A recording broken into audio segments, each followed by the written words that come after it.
I used to beat myself in and out of consciousness, and it's definitely not something I'm proud of. As you probably saw recently, I have locks, and before it just wasn't always like that. I had an afro, and that afro gave me so many issues. It gave me so many problems. I had very nappy hair, and my family didn't understand that, so they kept trying to pick it, and they kept ripping at it like it would like get stuck in the comb, and it would go, and then just as it's about to release, it would get stuck, and then they would have to like pull it, and it would be breaking my hair and like ripping my ends. And I had a friend that was whose mom was a hairstylist, and they were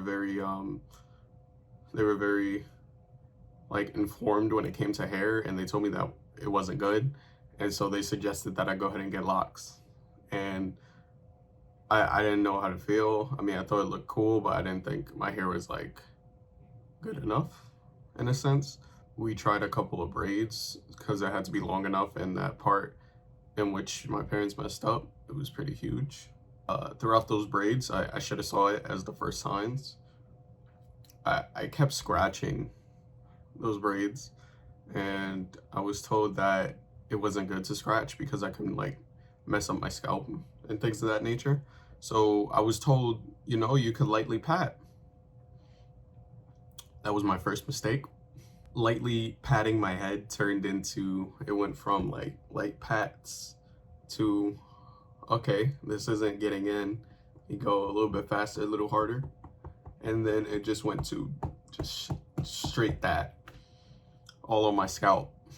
Just mad hard patting myself. It wasn't good. It wasn't good. I was in high school at the time, and it definitely satisfied the itch for a while, but it would come back, and I wasn't very informed when it came to hair, so I couldn't put anything in my hair. Fast forward, I get locks. To this day, always when they get redone, there's this period of time, maybe 2 weeks, where it's going well. I would moisturize it every now and then. Now that I have a little bit more information when it comes to hair, everything would be fine for 2 weeks. And then my hair just says nope, and it starts to itch. And me in my head thinking, you know what, patting is better than scratching.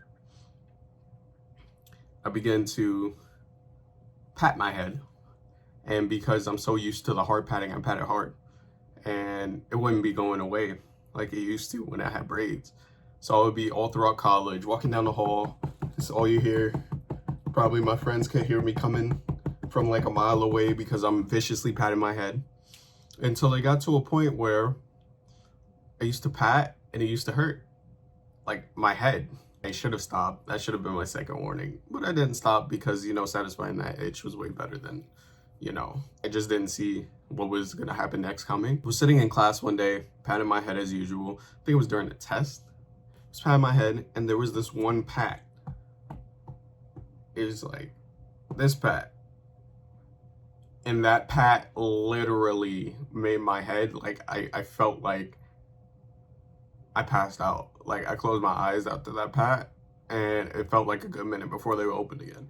And from then on, my head was like sensitive. Even if I was to lightly pat like this, I could get away with, but anything a little bit harder, my head wasn't having it, and it felt the same feeling. I didn't tell anybody. I just knew I had to stop. From then on out, I thought scratching was way better than potentially knocking myself in and out of consciousness.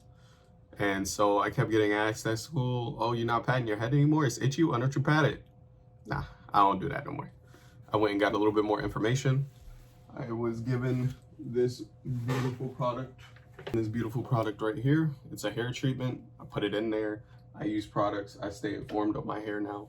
And I try to moisturize it and take care of it as best as I can. We don't do that patting no more.